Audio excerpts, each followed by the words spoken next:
Today I don't feel like doing anything. Hola, què tal, nois i noies? Avui anem a aprendre en aquest petit tutorial com simbolitzar dades vectorials de polígon. A la carpeta 00 dades de l'exercici que estem fent tenim punts, línies i polígons. En altres tutorials veiem els punts i les línies. En aquest veiem els polígons. Us vull recordar que aquells o aquelles que no tingueu aquesta carpeta concreta amb la qual estic fent els exercicis, vosaltres podeu fer els exercicis d'aquests tutorials amb un fitxer de polígons o amb una capa de línies o amb una capa de punts que vosaltres tingueu per la vostra assignatura concreta. En general, les normes que dic són aplicables a qualsevol fitxer en aquest cas, polígons. Anem a veure, doncs, jo tinc aquí un shapefile que sé que és de polígons. L'arrossego directament aquí al canvas de QGIS. Espero que s'encarregui. Molt bé, ja tenim aquí una capa de polígons. Aquí veiem tots els municipis de Catalunya, polígon a polígon. De fet, si cliquem botó dret a sobre de la capa i mirem què tenim a la taula d'atributs, veiem que tenim el nom de la província a la qual pertany, el nom del municipi, i aquí tenim dades de població, població total, població d'homes, de dones, creixement, densitat de població. Bé, tenim tot de dades numèriques i dades categòriques. Lletres, números, numèric, categòric. Bé, ara però el que ens aplica en aquest tutorial és la simbolització. Per simbolitzar anem a propietats.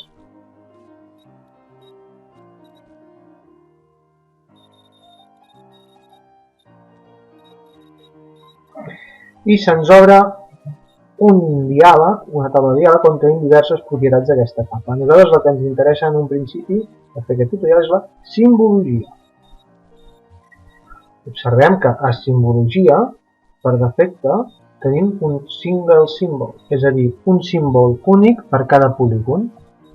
Si anéssim a categoria, podríem simbolitzar cada polígon per un color diferent, amb un color diferent en funció d'un camp categòric, com per exemple el camp província o el camp nom de municipi.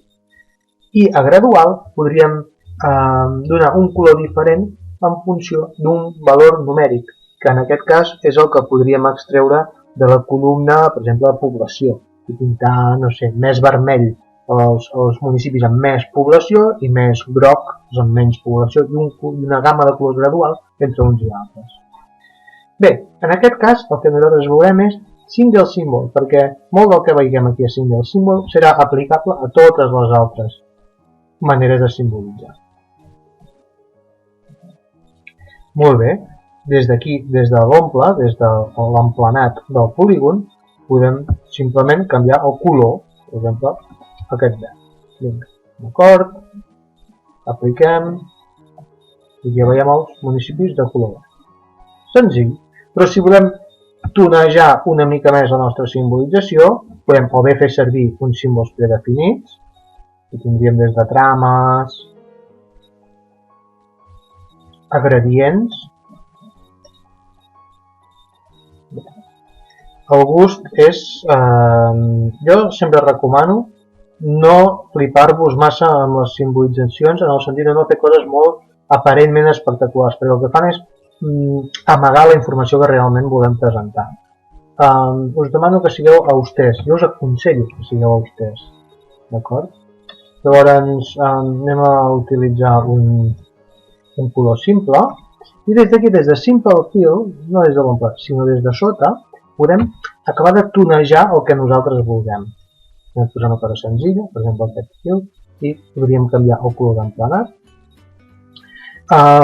Podríem dir si és sòlid o fer una trama.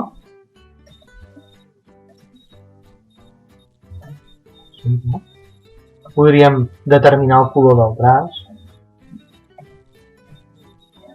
Des d'aquí, des de la paleta, des de l'espai tridimensional de colors, com volguéssim. Ara estem parlant del traç, per exemple, veieu aquí? És la línia que delimita el polígon. Un moment. També podem triar evidentment el gruix del traç. Ja us dic, mireu de ser vostès. Ja us dic. La línia, depenent de com vulguem la línia, si volem que sigui una línia així com fronterera,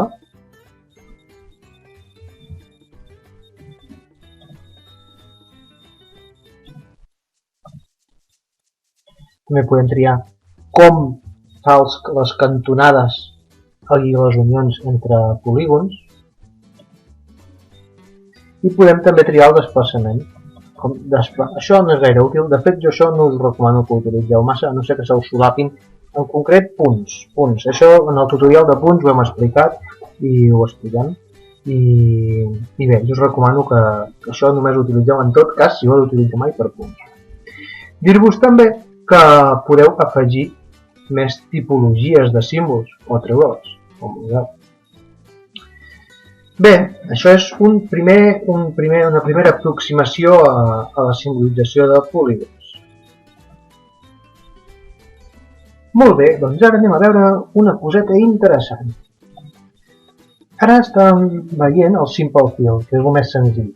Doncs des d'aquí, des del símbol layer type, podríem anar a l'empleat per degradat, per patró de línies, que sigui com una trama, per empleat per patró de punts, com una trama de punts, és a dir, com un puntejat dintre del polígon, i diverses altres opcions d'emplenat, com per exemple posar-hi una imatge, un vector, o el que ara veurem, que és l'emplenat de centroides.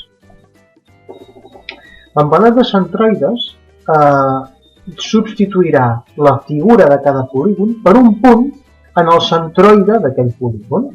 Anem-ho a provar. Veieu? Dins de cada polígon, en el seu centroide hi ha posat un punt. Ara anem a veure l'emplenat per degradat. Aquest és bastant senzill d'interpretar. Tenim dos colors i el degradat anirà des d'un color fins a l'altre. Si per exemple sou de l'Espanyol, podeu fer del blau o blanc. Anem a aplicar-ho. Veieu? Si sou del Barça, podeu fer-ho diferent. No ho fa. Ara sí. Val? Molt bé. Evidentment, podríem agafar i triar els polígons per un camp numèric o per un camp que nosaltres diguéssim aquí són més de l'Espanyol, aquí són més del Barça. Podríem fer uns polígons amb un color i uns amb un altre. El degradat en si pot ser un degradat lineal, pot ser un degradat continu, discret. Hi ha moltes opcions de degradat. Ja vol dir que el degradat va del centre cap a l'entorn. Per objecte o en general, pot ser aquest degradat, en general per tot l'àmbit del shapefile. Enteneu, oi? Ja ho veieu, és bastant intuïtiu. I ara el que veurem és l'emplenat per patró de línies, que és el mateix que dir que farem una trama a dintre dels polígons. Comencem per un Simple Fill. Comencem per un emplenat normal, amb aquest color blavós. El següent que farem serà afegir un altre emplenat, és a dir, tindrem dos emplenats del polígon. La tàctica és, en el primer, deixar-hi el fons. Deixar-hi, per exemple, i direm que no sigui sòlid, sinó que sigui una trama. I el segon, que sigui en blau, d'acord?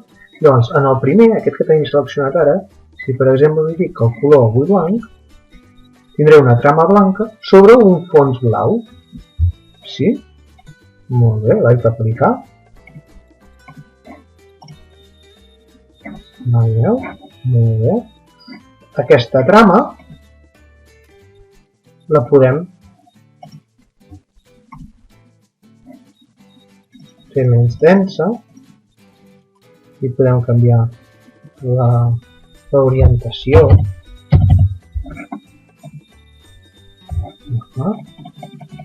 Podem fer-nos la nostra pròpia trama.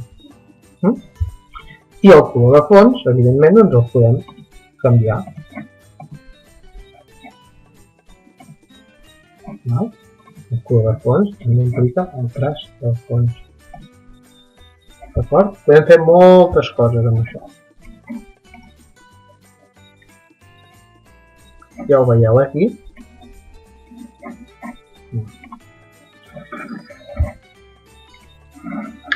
De la mateixa manera com estàvem emplenant amb un patró de línies simples, podríem fer l'emplenat amb punts.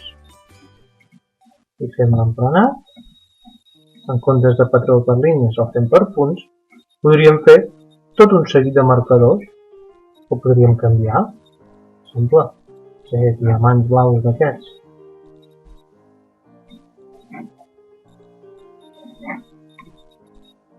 Faríem una trama de diamants en tot el que és el nostre àmbit d'estudi.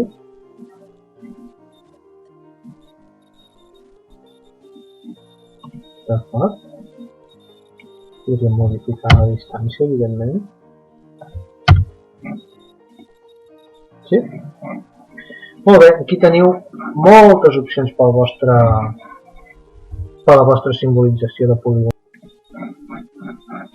De fet, si volguéssiu, també podríeu, en comptes de fer servir punts o línies, també podríeu emplenar-ho per una icona que vosaltres volguéssiu, ja sigui una icona predefinit o una icona com el que hem descarregat abans en els punts. Sí? Bé, això ja us ho explico perquè sapigueu que hi ha la possibilitat en els vostres treballs pugueu fer simbologies complexes com ara aquestes.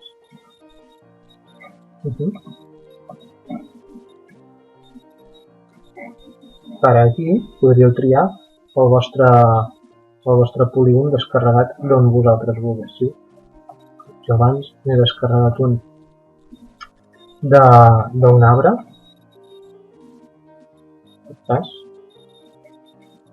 Podria fer el meu icona d'arbres, posar-li en lloc línies. I després tindríem un altre emplenat, que és l'emplenat shape burst o l'emplenat de degradat dilatat. Ja veieu, és com això que veieu aquí. És un degradat des de l'exterior cap a l'interior. Evidentment són dos colors, per exemple un lila i un groc, que vulgueu vosaltres. El tipus de degradat seria el que vosaltres volguéssiu, com hem vist abans, i aplicant-lo, bé, no m'ha agafat el lila i el groc, sinó que m'ha agafat aquests que tenia ara triats aquí, però ja ho veieu. Aquesta seria la situació que ens quedaria de simbolització. Per depèn de què, us pot ser útil. D'acord?